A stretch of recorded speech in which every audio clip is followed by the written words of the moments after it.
The views and opinions expressed by guests and or comments are those of the persons who submitted them and do not necessarily reflect the official policy or position of In the Clutch Sports Talk and More podcast. Any content provided by guests are of their opinion and are not intended to malign any religion, ethnic group, club, organization, company of any individual or anyone or anything. This is my time.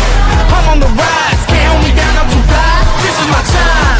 Ready to shine. Brighter than all of the lights. Cause when it's game time, seconds away and the game's on the line. There ain't no doubt in my mind.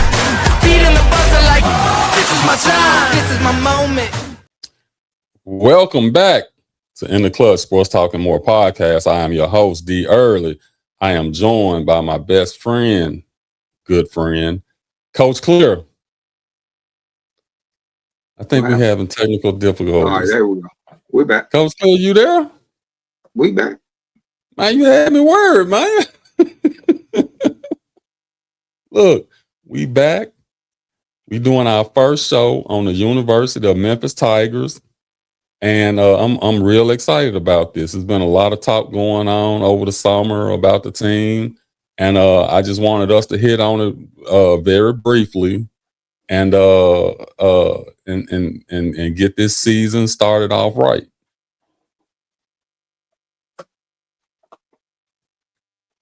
Yeah. Let's go with it. So what let's do people want to know? So let's just start it off from the get-go. The talk at the end of the season last year, after a disappointing, we must admit, disappointing 13-19 season, it was up in the air whether or not Coach Anthony Hardaway was going to return or not. I was in a lot of chat rooms, and I'll admit it basically was split down the middle. Half the people wanted him gone, half the people wanted him to stay. What was your take on that? Well, I mean, one bad year. Do we look at it that way? My take, I just think he had a bad year. We got to give him an opportunity to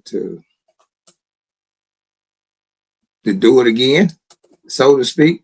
But I don't think you should fire. I don't think Penny should be fired after that. I mean, the wins and losses that he have right now should amount to something. The NIT win, championship win should amount for something. So to talk about getting rid of him after one bad season, I don't think it's so. Now going forward, do we need to get better? Absolutely. I think overall the team needs to get better, from coaching to the performance they put on the floor or last year for us fans, and and we need to put people in the seats. So I just think overall this year got to be a better year, and and we got to give him one more year to try to prove that he's that guy. Yeah, I look at it from the perspective of when he took over the team, it was a definite boost to attendance. It was a definite boost in morale. Everybody kind of circled the wagons, and as they came in, they wanted all the smoke. And I think we needed that. Now, when we start talking about wins and losses, yeah, the wins are there. You can't, like you said, one season. So the wins are there. It's the postseason. How far do you advance? So now it just becomes, what are the realistic expectations for the University of Memphis? In my estimation, I'm right there with you. Of course, it's a disappointing season, so it's always easy to say at the end of that season, we should fire him, we should get rid of him. And I was adamant about, no, I think the way the year went, the way the recruitment went, some mistakes were made. But I think just because, not because he's Penny Hardaway, but just because of what he has meant to the city, I think he at least deserve one more year. In my estimation. I agree. I agree. Now, he brought a lot to the city. He brought the program back. I mean, he got a lot of excitement back to when we were really, you know what I'm saying? When we came up, it was, you know, that's how we wanted to be, a Memphis Tiger, you know what I mean? So Penny brought that excitement back. It's just that now we gotta sustain it. Let me put it that way. We just gotta sustain that, and we gotta get back to who we really are. And I think the grit and grind went to the Grizzlies, but I've always said the grit and grind was the University of Memphis at the time, Memphis State University. So that's who we've always been. You know, we get 5 stars here and there, but the core of our programs in the past have been from those players that were really, really grimy. You know what I mean? That just get down there and get after it. So, right. I think the fan base is well, even when you look in the chat rooms, you kind of see people ask the question. They always ask this in all the chat rooms I'm in. They ask the same question: are you a University of Memphis basketball Tiger fan, or are you a Anthony Penny Hardaway fan? Now, here's what I think. I'm both. I'm a Penny Hardaway fan and a University of Memphis fan. So, I mean, I'm both, but I'm biased too. But I'm both. Well, you see this picture on the left. Of course, we're biased because we attended Treadwell High School, and I actually played with Penny. So, of course, I got a little bias. But you know, what we always say, we have to keep it real here on the show. Now, business I think. Business is business. And I think what happens with the fan base is they look at, they remember Treadwell Penny Hardaway. They remember Memphis State Penny Hardaway. They remember Orlando Magic Penny Hardaway. And they're trying to relate that to him being the coach at the University of Memphis. And I think that's a big mistake. When it's all said and done, it comes down to production. It comes down to wins and losses, and how far you can advance in the tournament. So even with that still being said, I still think he deserved that year that he got. So I'm glad he got at least one more year. This would be year 9, and I don't think ending on 9 is a good number. So I think he should at least get this year and next year, and then we'll make a determination on how good or bad he did over his coaching career. Yeah, I think, I can agree. I agree with that assessment. I just think, Penny is graded harder than coaches that has been here at the University of Memphis. I would go back to say he probably is in the ranks of how hard Coach Finch was graded compared to his predecessors. You know what I mean? So Penny has a lot on him. You know, he has the city on him. He has the college basketball world on top of his head. It's just everything is just coming at him. And I think that he's done a tremendous job up until last year. And I just think that kind of was a mixture of things. I don't think it was one of the things, and that happens. But I think when you come in with the mentality of we want all the smoke, and you kind of go at the coaches, you know, you kind of went at Rick Barnes a little bit, and you know, but you know, hey, Clear, you know that. Hey, when you say that competition though, that's competition. Would you say that was a competitor? Well, see, some people say competitor, some people say cocky, some people say overconfident, but that's just how we are in North Memphis. That's just how we were raised up. So I don't see nothing wrong with it. Some people do. But it's like anything. When you say you want all the smoke, when the smoke comes, you got to be ready to fight the fire. So hey, I think he's done almost about as well as he could do. But you got to think about it. It got derailed from the first season When James.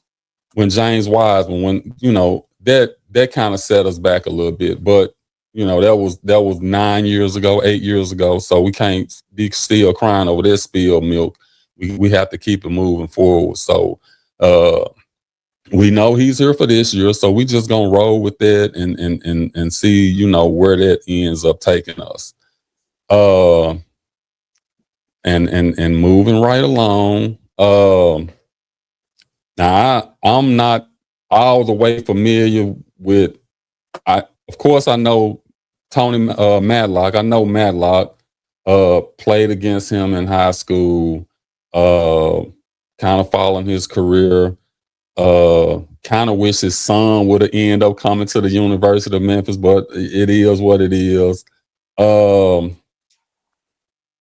do you think about the rotation of coaches that we've had over the few years Coach Hardaway has been in charge? I think that is the life of college basketball now. That because of this me equating it because of the NIL and the roster turnover, you're gonna probably have coaching turnover. I don't think that's good for cohesiveness. I don't think it's good for that as a core. Trying to build something and you constantly, your coach is constantly turning over. I don't think that's good for a program, but I think he figured it out. You know what I mean? We bring back Tony, who's solid, can be his right hand man. You know what I mean? Understand the players, and then the rest of the guys that he brought in, from my reading, has done pretty well where they were, and so we just gotta see. But I mean, that's the lay of the land out there. I mean, coaches leaving, players leaving, trainers leaving.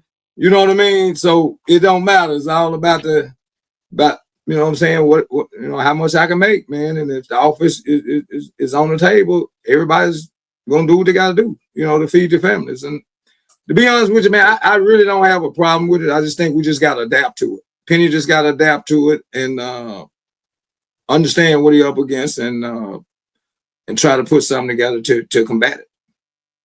Well, from everything I'm reading, got some pretty good. Well, of course, Matlock, associate head coach, and a couple more guys coming in as assistant coaches. My only thing is, it's just like when you're bringing in new players. Now not only do you have to learn the tendencies of the players, now you've got to learn the tendencies of the coaches, and hopefully, he's assembled a staff that he trusts. And the reason I bring that up is I know at one point last year, toward the end of the season, he made a comment that I think he shouldn't have made when he said he took away some of the duties of the assistant coaches because he felt more, what was the word? And he basically needed to take over.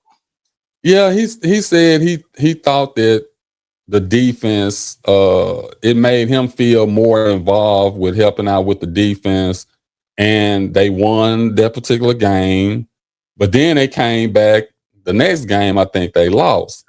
So when you put that out there that, hey, I took away some of the responsibilities from my coaches, that kind of lets you know I don't really trust my coaches, and that's not a good thing. Especially toward the end of the season, you basically admitting a mistake was made somewhere along the way, and I think he should just, even if you took the duties away, I wouldn't have expressed that to the press in that manner. I'm gonna be honest with you. I don't think he deliberately meant how it came out, because I kind of was listening to that interview and I said, "Whoa, you should, whoa." Yeah, but I think that was taken out of context though, for real. I do, because I understand as a coach, you know what I mean? Like I delegate this authority to this coach, but I know what I want to do. But I mean, I get it, there. I swear I get it. I promise you I get it, man. Saying it to the public, what I did probably wasn't the right thing to do. But what he, all of us, if we're in leadership position and we got people that we're managing, and right now we're under the fire and we got to get it done and we know we can do it, we're probably going to remove him or her and do it ourselves. Now, that might not have been the right way to go about it, but I mean, it happens. You know what I mean? Because everything's on my head. Everything's on Penny head. I mean, I can see it. I can see why that was. Well, I can see why. That's called teamwork. That's what I'm saying. Yeah. When you don't have that continuity and you got new coaches coming in every other year or whatever, you don't have that if a coach been on the bench with you for 4 or 5 years, the cohesiveness. Sometimes you don't even have to say none. It's your demeanor will let him know that, hey, coach want it done this way. We're not, you have to be on the same page. And evidently they weren't on the same page. So all of them gone this year. So they bringing in a whole new staff. Well, let's look at it this way. You know this in business. I mean, they say, Penny was on the hot seat, blah, blah, blah. They was asking, some people was wanting him removed. But I mean, hey, I'm a loyal person though, Ted. Hey, we all sinking with the ship. Yeah, we gotta go down with the ship. That's just how I am. Hey, if I made them, now at the end of the season, if I say, hey, Coach XYZ, this is what I expect from you. You didn't give me that. Are you gonna be able to give me that? And if they're like, well, I think we should do it this way, Coach. And hey, well, we're not gonna agree. Then we got to make a decision. If we part ways, then that's one thing. But to throw me under the bus mid-season or toward the end of the season, I think that was a little harsh. I'm with you on that. I don't agree with throwing anybody under the bus publicly or privately for that matter, but publicly for sure. You know what I mean? So I just think this year will be better. I think the right hand man now is solid. I mean, they played together, they done coached together. Only reason Matlock had to leave was because for a better opportunity at the time. To be able to go and be a head coach and then coach your son, you had to go and take that. But to bring him back, that's a nail. That's a nail we needed to start, tying down things and getting it back to where Memphis basketball is where we supposed to be and where we normally be.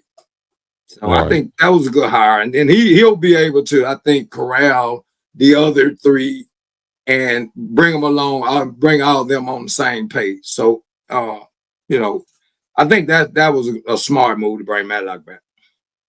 Yeah, no doubt. I was kind of sad when he left in the first place, but I understand opportunities and getting that head job.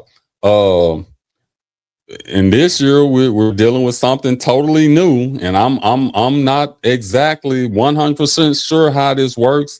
Maybe you can help me out a little bit. I know what a GM does in the NBA. They pretty much draft the players, set the pay scale and all of that. So if you can help me with this new GM, Gabriel Harris, that we have at the University of Memphis. Gabriel Harris himself, I've done some homework, and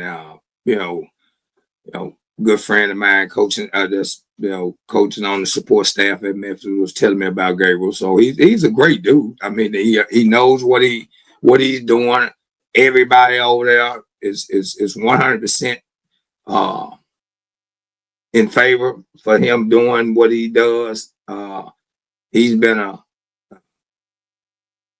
from around the G League. He ran the Sacramento Kings G League. He was the general man. So he knows what he's doing. I think his role at Memphis is going to be able to curtail this NIL stuff. All these people negotiating the NIL contracts and things of that nature. So that takes it out of Penny's hand and puts it in his hand.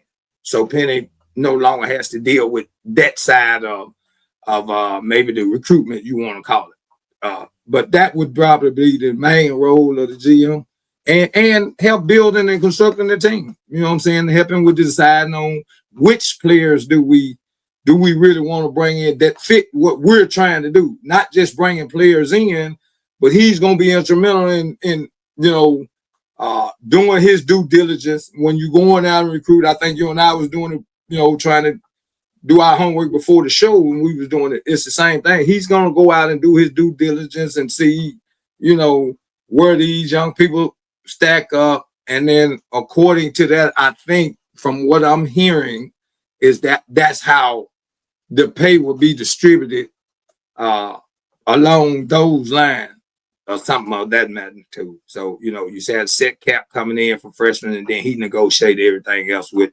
whoever else, what other transfers that come in and things of that nature. That's what I'm hearing. I'm not 100% sold on that, but that's what I'm hearing.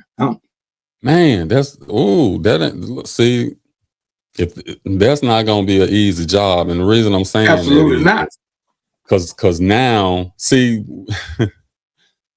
when you dealing with recruitment and you dealing with NIL and you the one that making the final decision, like let's just say if it's somebody the coaching staff really wants to go after, does the GM step in and say, hey, we don't have enough money to pay him, because if we do, it's going to limit the rest of our roster? I wonder if they're going to have those type of discussions. I think they got to have those type of hard conversations. I mean, that has to happen. You know what I mean? Penny and the GM and the AD.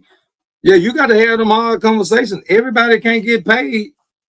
I'm just throwing a number out there, 600,000. I mean, you only got so much money. You know what I mean? So everybody can't. Yeah, I mean, I can see it has to be that way. Collectively, the ADs, the AD and the GM and the coaches get together. I'm thinking that the coaches would be the ones to go and attract the players, and then it's kind of like putting them on the board who we literally possibly can get with what we have. I think they'll do that collectively, like being in a war room with the NBA for the draft. I would assume collectively that's how that decision or those decisions will have to be made. You know what I mean? I mean, I don't see a GM just saying we ain't got no money, we ain't gonna sign them. I think it would have to be a collective effort to say, okay, is he worth this or whatever. But it's okay. Like it's not a cap on the University of Memphis. It's just the cap is we just don't have the donors to pay the money. Right. Okay. So as I know, now I don't. This thing is so crazy, Daryl, because when you talk to certain people in certain other conferences, they're not talking like the people over at Memphis in the conference, in the AAC conference. So I don't know, man. This thing is crazy. It's all over the place. I got kids that are playing in the ACC, the Big 12, you know what I'm saying, the SEC. All this stuff is different. When I talk to each one of those young people, man, all of them, and I talk to the coaches and things like that, it's all different. Like the NIL stuff is all different. Like everybody handling it different. Like Ole Miss, they have a whole set deal that they do with all their athletes. Like when you come in the door, they got a tier type deal that they do. So it's different with each institution, I would believe, because they handle their own monies. Well, okay, but with like anything else, like with anything else, it's easier to write a check when you 28-4 versus 13-9. Absolutely. Now you're talking. You didn't mention that at first. That's something totally different now. That's totally different. I can ask for a little more money when we winning and we filling those seats. Absolutely. So we'll figure out this GM role and all of that. We'll figure it out. Well, welcome Gabriel Harris. I'm sure he's going to do a great job. He seems to be highly respected in the business. Now let's I want to move this show on kind of fast. I don't want to drag on too much. Not this first show. We talked about the coaches. We talked about the head coach.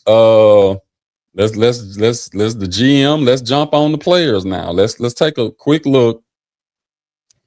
This is the roster from last year. Now, I just want you to take a look at this clear. And it's I don't look.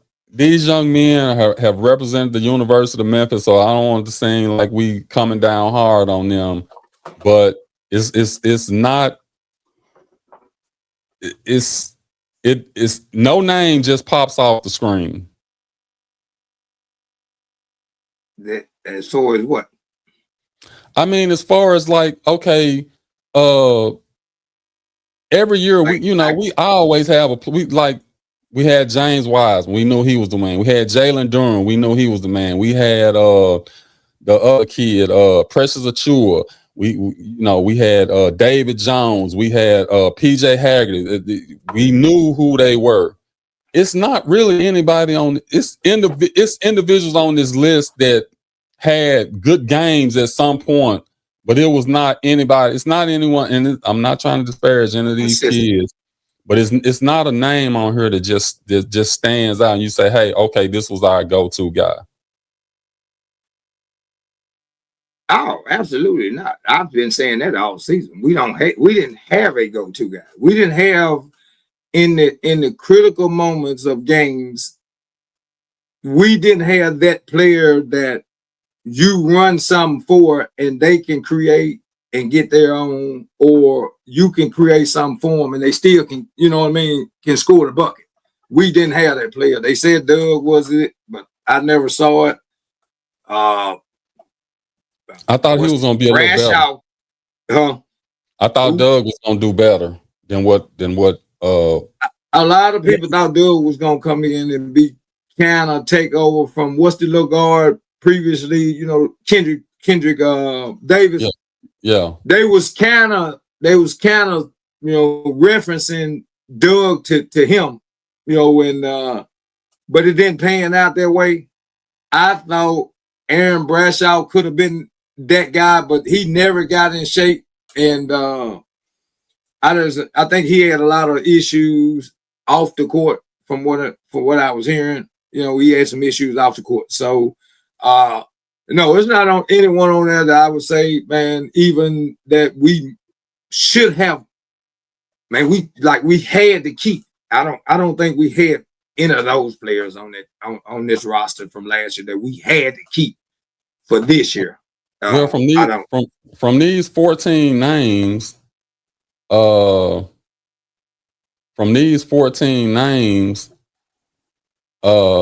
2 are returning for various reasons.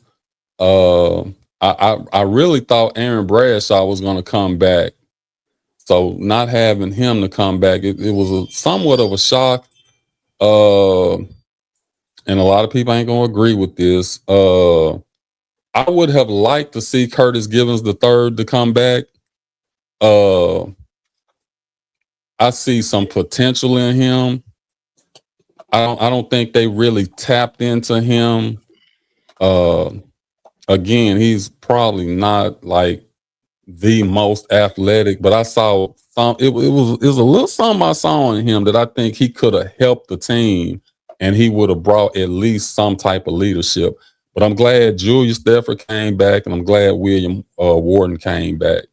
So with that being said, let's look at the new roster. So far, you said it's filled out.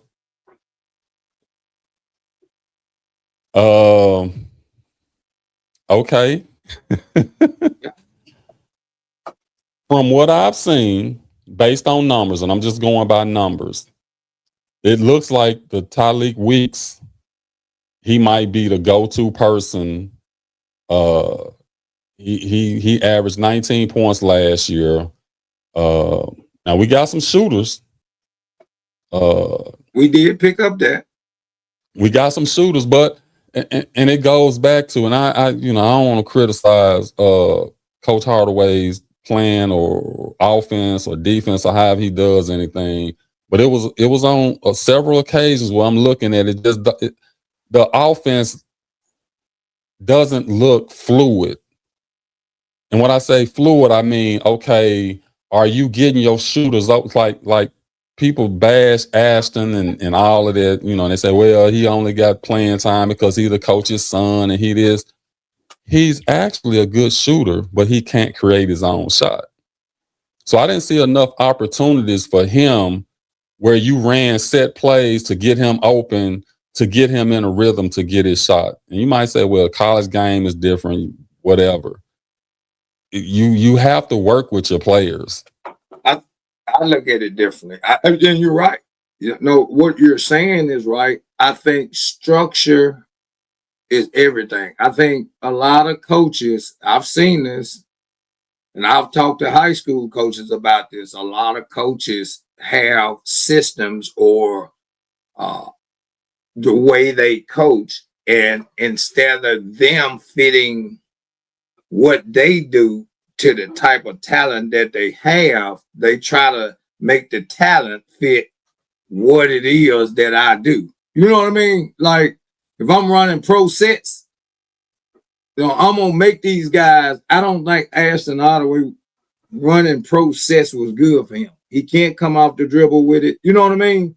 But if you put him in a system where you running them off picks and screens and scoring them up, yes, he'd probably be a deadly shooter. I thought he had to do too much. He had to try to. That was me. We just got we gotta look and see. We gotta look and see this year. If But see, that's what I'm saying. I don't want these shooters coming in and become stagnant because we're not running an offense that's going to allow them to be able to get their shots off. That's my primary concern, because I mean, hey, if you ain't doing it for your own kid, are you gonna change up for some more kids coming in? Because all the ones I'm looking at, this guy right here, Luke. What was the other guy? This guy right here, Favors.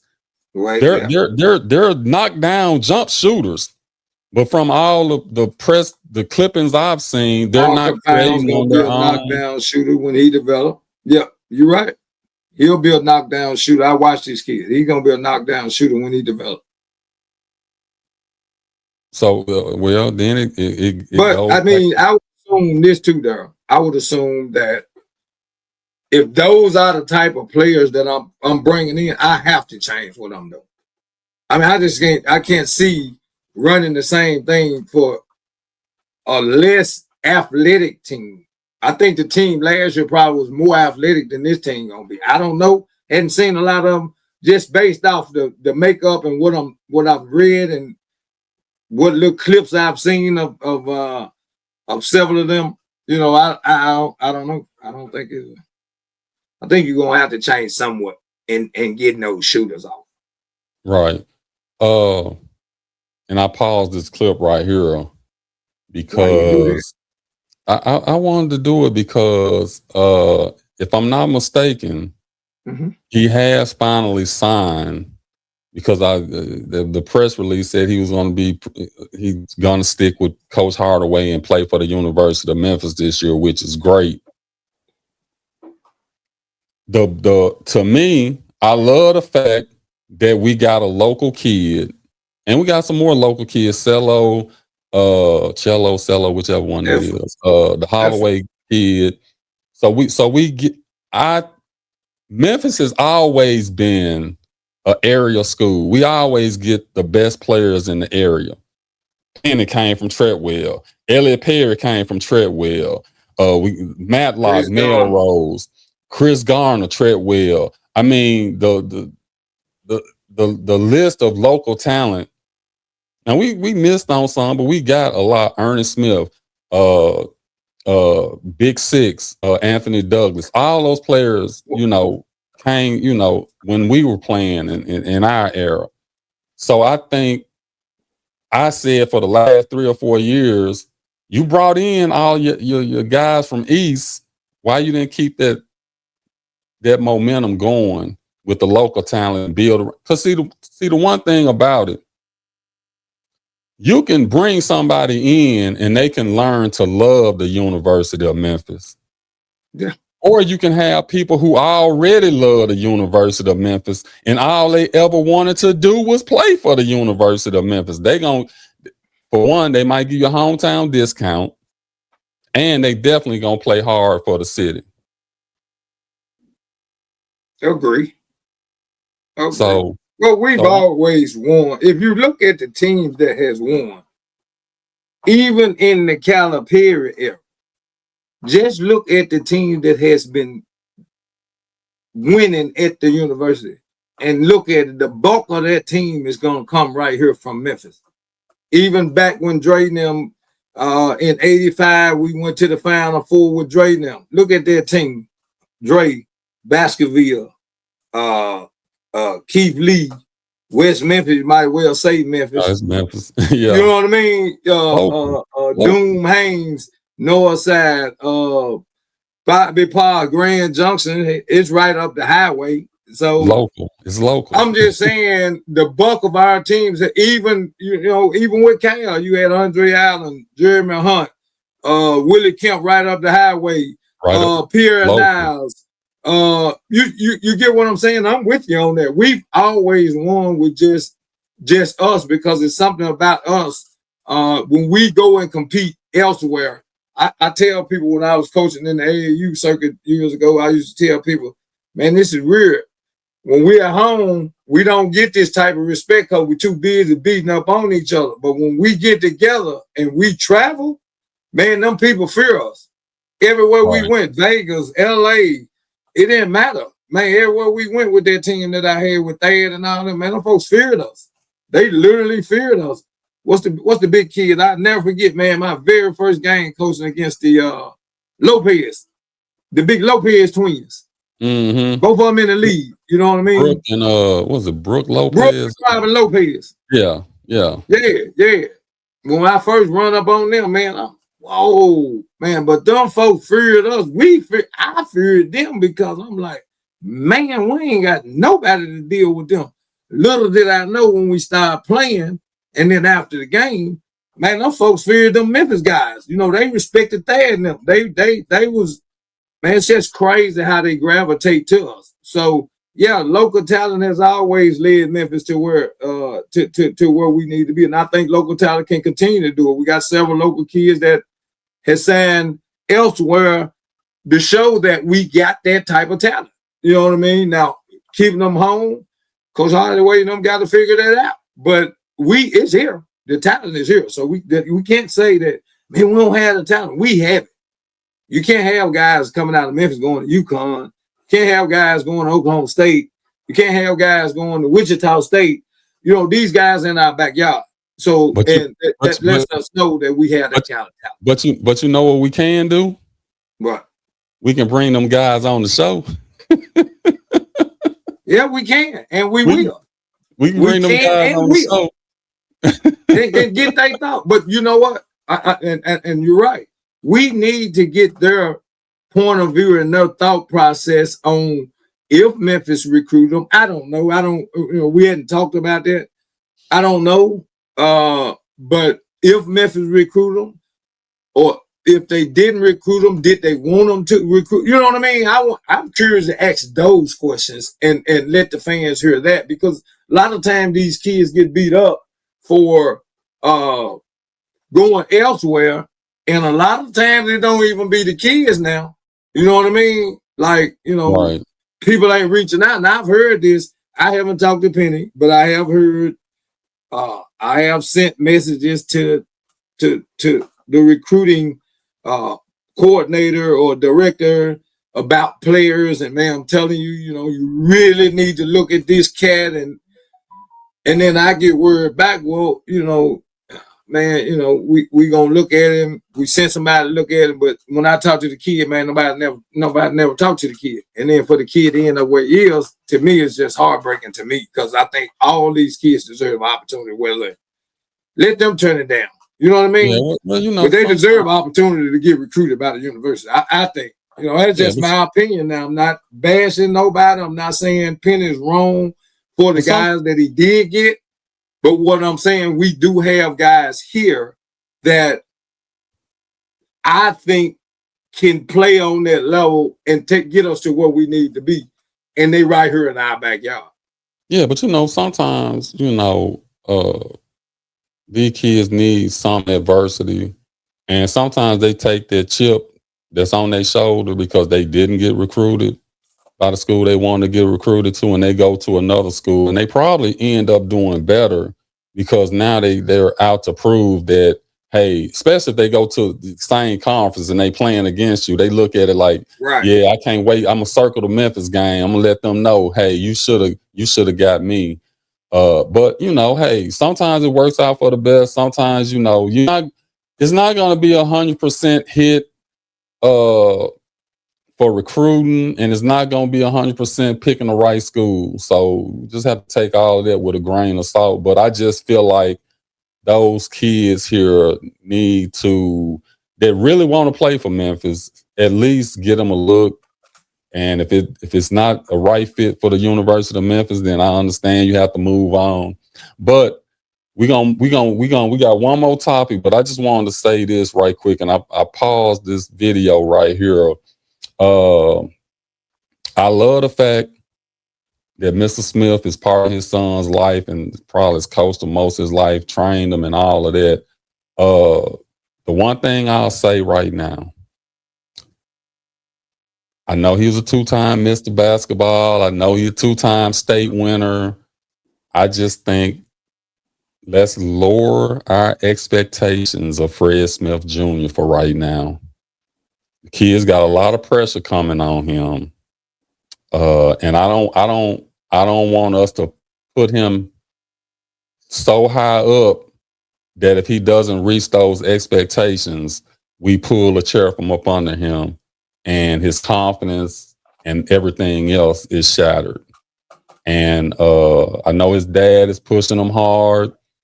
And I'm gonna say this, and I might be wrong for saying this, because LeVar Ball, he got 2 out of 3 of his kids in the NBA. Sometimes as a parent, you have to know when to sit back and let the coaches do their job, as hard as it might be. And Mr. Smith seems like he's, I don't know if he's going to be able to do that, but hey, thoughts? Well, LaMelo Ball father had 3 great ones, and yeah, he was different I think he in a different. I don't want to compare him because he been there every step of the way, even though Mr. Smith been there every step of the way, but he been doing AAU. He been doing it all with his kids. You know what I mean?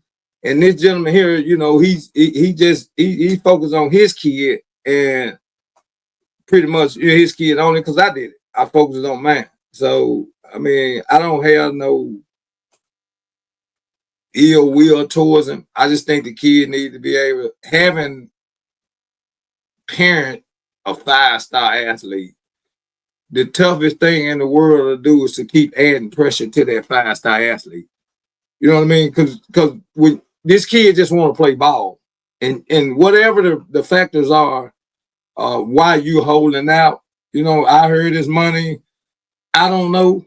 I don't have any factual information on that it was money. It could have been something else. Who knows? But that's a lot of pressure in Memphis. And if I could have talked to him, I'd let him know that's a lot of pressure when you're doing things like that and it get to the media in Memphis. Because this kid is a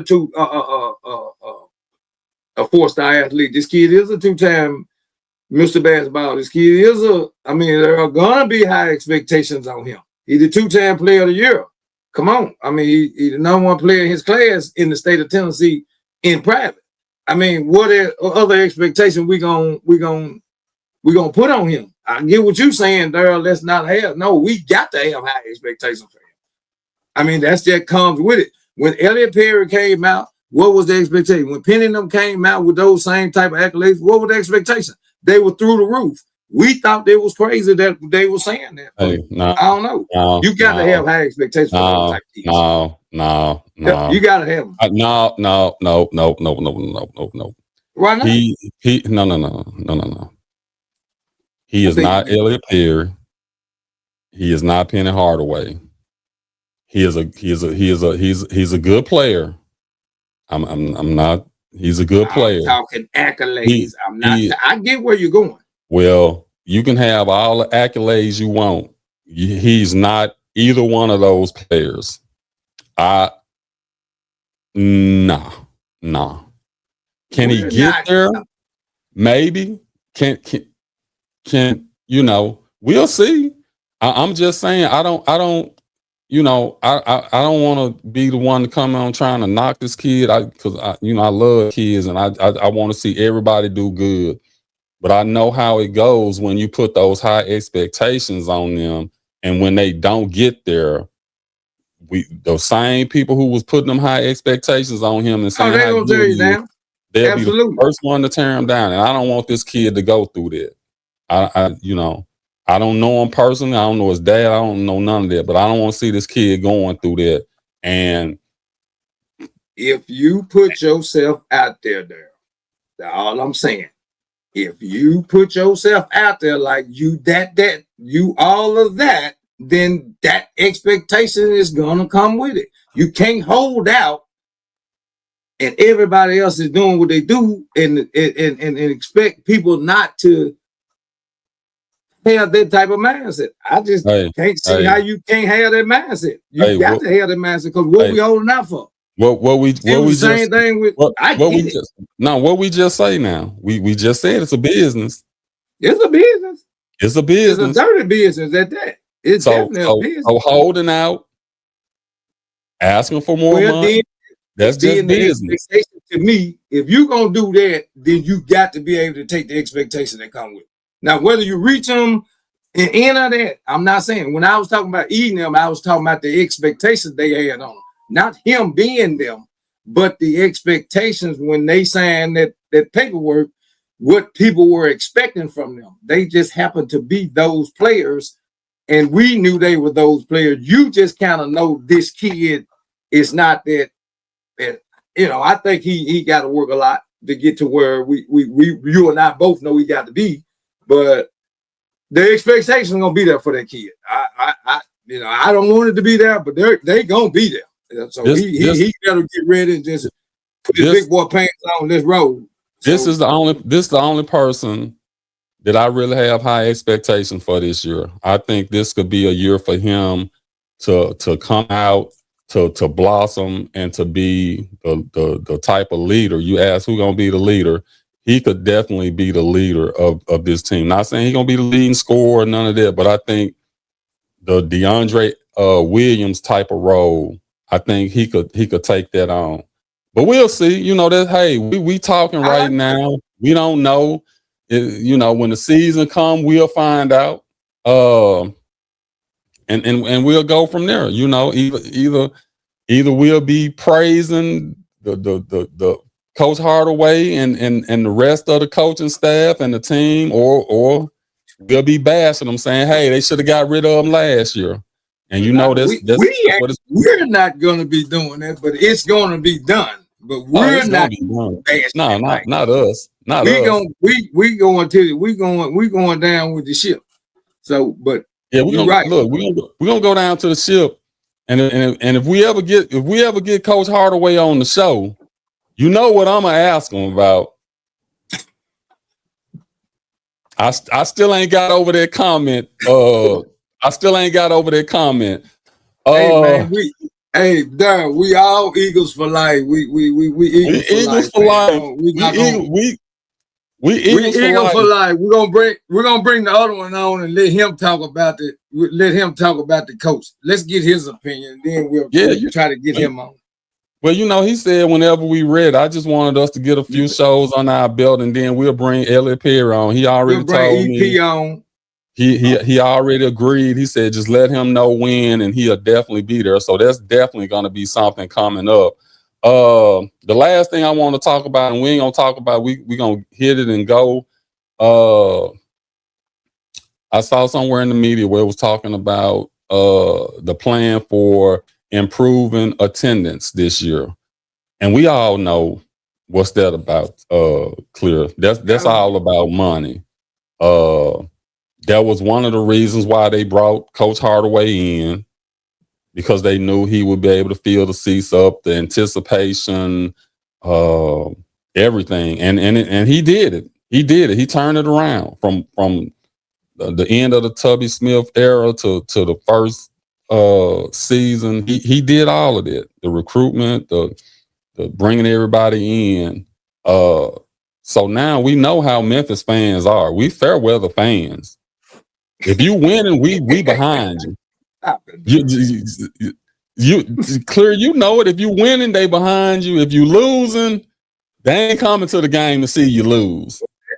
Let's not just put that on the Memphis Tiger fans. Let's just put that on the Memphis fans in general in anything. So it could be high school and they'll do that. So I don't want to just bash the Memphis fans for being that way. I just think the city of Memphis has that attitude. We just inbred winners. I mean, just that's what they want. They want winners, and they're gonna support winners. And if you're losing, it's gonna be tough for you. Well, I'm gonna say this. I think Coach Hardaway missed out. I think he missed out on probably his biggest base, which would be the name on the front of that jersey. The Treadwell High School Alumni. Yeah. I think he missed out on that base. We need to hit that base. That you definitely need to dig deep in that for sure. And see, maybe sometimes I got to blame some of this stuff on myself, because I'm not, I don't want to ask for favors or, make it seem like, hey, I'm trying to get something for nothing or something like that. I would have rather, and I might be wrong for this, I might be taking the wrong approach, because I got his number. I could have called him and had a conversation with him. But I would have thought that you would tap into your old high school.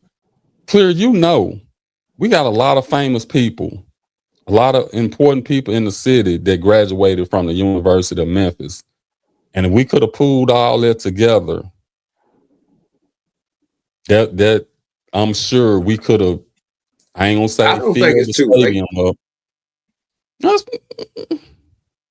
I don't think it's too late. If we can jump off to a good start this year, I think he can get the fan base back to where, at least to where it's respectable, because last year was dismal. I mean, I went to several games where if it wasn't for the attendance, you could sit where you wanted to sit. So, just saying that, I've been to several games where it was just that empty. So, but I think once again, we had a bad year last year. I think this year, one thing Penny learned, he need help. I applaud him for that. It takes a real big man to step up and say that I'm wrong. I need help. I really need help, and I think he did a good job of that. Bringing back, I said it earlier in the show, bringing Matlock back to help solidify some type of foundation for your coaching staff. The man eats, sleep, and breathe Memphis, so we're not worried about him popping off unless he's going somewhere, maybe bigger than Memphis or something. You know what I mean? So I think he's at Memphis State, and I think the fans will come back. I think these kids, I got to get out there to see them. But, I mean, you just got to learn you got to figure like this. In the military, they get trainees in every 6 months, maybe a year, when they doing boot camp, they turning them over like that. But Probably they have a certain thing, huh? Probably every But you get quarter. what I'm saying? What I'm saying is they turning over that many people, but they're getting them all to, when they leave there, they all walking as one. I think it'd be done in Memphis. I think Penny can do that. He just has to, man, he just buckle down, do what you know how to do. Recruit the right players, you know what I mean, and coach your butt off and quit worrying about the other stuff. I think he'll be okay. I really do. I think we'll put people in the stands and we'll start getting back to the Memphis that we know. But we got to start here with this new group, and Penny has to start with his new mindset of coaching. You know what I mean? Trusting your coaches to do what you brought them in to do. So that's my take on how we're gonna have to put people in the seats. But one thing about it, you said it, winning gonna solve a whole lot of problems. So winning do that. And to reference to reference your military take on it, you know, when we went to when I went through boot camp, United States Marine Corps, hoorah, devil dogs, you know, we had a senior drill instructor. See, the senior drill instructor would be considered the head coach of a basketball team. Okay. The associate coaches were your drill sergeants. Yeah, right. You spend more time with your drill sergeants than you do with the senior drill instructor. That's true. But the one thing about it, the drill instructors are doing exactly what the senior drill instructor is instructing them to do. And when he has to come in, which he come in, check on us, make sure everything good with us, I'll say this. My senior drill instructor, he was the coolest and he was the meanest person all in one. But at the end of training, we got it done. We graduated. I don't know how many it was us, but yeah, we graduated soon. I want to say 3016. Wow. So Penny has to implement his plan to his assistant coaches. Mm-hmm. And it's good that Matlock is there because he's been in that. He's been in that boat, so he knows what it takes to, you know, to the one thing about it, to be a great leader, you have to have been a great follower. Without question. So that's why I said I think Penny deserved another year, because sometimes you have to go through the adversity. You know, you can look at it and say, hey, I'm going to do it my way. I'm going to do it my way. And at some point you have to say, okay, maybe I need to not change my way, because your way is what got you where you are. But sometimes you just have to tweak it a little bit. And I think they did a lot of fine tweaking this year, this off season. And, you know, I'm hoping for a great season. I'm hoping for, you know, I don't want to put expectations on these guys, because like I said, it's still gonna come down to the coaching. It's gonna come down to the players. It's a lot of factors, but I see the potential. We ain't gonna be 13-19. I don't think that. No, I think we gonna be, personally, I think we'll get to the conference finals, or we'll be right there at it. I'm talking about in the AAC. And if we got one of the, I looked at the schedule for sure against a lot of other schedules. We probably got one of the top 5 or maybe 8 schedules.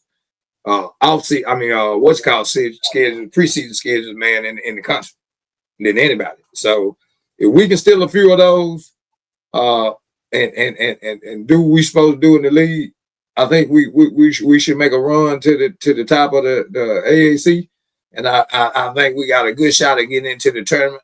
Now, when we get into the tournament, we're gonna have to get past that first, second round. To me, now, those are the expectations. To me, those are realistic expectations for this team. I really believe that. One and done ain't gonna get it. That's what I'm saying. So we gotta get past the second round, and I think I really believe that this team will be equipped to do it. It's just, can we go like the military, bring them together, get them all on one accord, and go out there and put a good product out there for us that want to pay our money to go watch them play. So, but I think you said something with your senior drill instructor. I look at Matt like being that person. You know, he been there, done that. So they gotta listen to him. The other coaches ain't been no head coaches, so they kind of gotta know he know what he talking about. And then he probably he loves the school, so he's gonna do everything. He don't want this to be a failure as well. So I mean, he's a Memphis Tiger, blue and blue. So Right. But I mean, with that said, man, I mean, you know, hey, good luck to Coach Hardaway this year, and we supporting him 100%. Penny, you got our support. Let's go out here and do it. Another great show, Clear. We gotta for keep those doing watching now, we're gonna be doing some live streams, and we doing these recordings. What I'm gonna do, if you want to come on with us, we don't have a problem with it. We are actually encouraging people to join us on our live stream, join us on some of these recordings. So email me at intheclutchpodcast@gmail.com with your information, your email and name and all of that, and we'll get back with you. We'll send you the link, and you'll be able to join us and put your podcast boots on, and help us with some of this content. And I think it's gonna be fun. In the Clutch Sports Talking More podcast, we started off as sports, and then we delved into some other stuff. So we got 3 or 4 different shows that we do. We got a Matters of the Heart where we talk about relationships. We got Real Talk where we talk about politics and anything that might be going on, current events. But of course, the Sports Talk is our baby, and this is the one that I started off with my best friend. Rest in peace. And it was something for us to just, we said, we can do the same thing that Skip Bayless and Stephen A. Smith doing. And we started in 2020. We had a little drop off, and we started back about a year and a half ago, and we've been trying to keep it going strong. So we're looking for you guys' support. But email us. We'll send you the link. We'll bring you on. We keep it real on the show. We debate. We don't argue. We try not to talk over each other and all of that, but we're looking forward to this upcoming season, and not just basketball. We got the football season coming up. The NBA, as of right now, the NBA Finals is set. New York Knicks versus San Antonio Spurs. So I'm sure we'll eventually do a show on that. And but basketball and NFL, that's our babies. That's what we love the most. I'm a San Francisco fan. Clear is a Pittsburgh Steelers fan. So it is what it is. But great show. We hope you look at them. We hope you guys were informed. If we made any mistakes, we apologize. Email us and let us know where we went wrong. Email and let us know what we did right. And hopefully this will be a format that a lot of people can join us, and we can enjoy talking about sports, because that's what it's all about with us. You got anything else, Clear?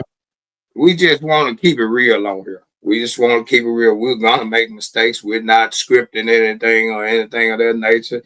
What's coming out of our mouths is what's coming out of our heart that we feel. So, yeah, just go on here, man. Hey, like, share, subscribe. Hey, get it out. Hey, we look forward to seeing you on our next episode. See, I'm slipping because I could have, and I'm going to put it up here now. If y'all want to go to our YouTube page, scan this QR code, it'll take you directly to our YouTube page where you can like, share, and subscribe, and hit the notification bell so you'll be notified whenever we put out content, or whenever we go live, you'll get a notification. I was slipping on that a little bit, Clear, my bad, but Scan that QR code and look us up, subscribe and help us build the channel. We're small right now, but we're growing slowly. And with your help, we'll grow faster. So with that being said, I appreciate everybody who's watching this and taking the time to hear a couple guys from Treadwell just talking basketball about, you know, the University of Memphis. With that being said, if you ain't got nothing else clear, we out of here. We out.